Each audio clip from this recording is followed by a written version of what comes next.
మేఘాల్లో సన్నాయి రాగం మోగింది, మేళాలు తాళాలు వినరండి, సిరికి శ్రీహరికి కళ్యాణం కానుంది, శ్రీరస్తు శుభమస్తు అనరండి.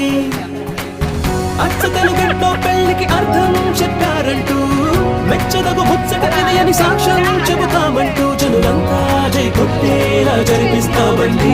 అందాల కుందనపు బొమ్మవని జత చేరు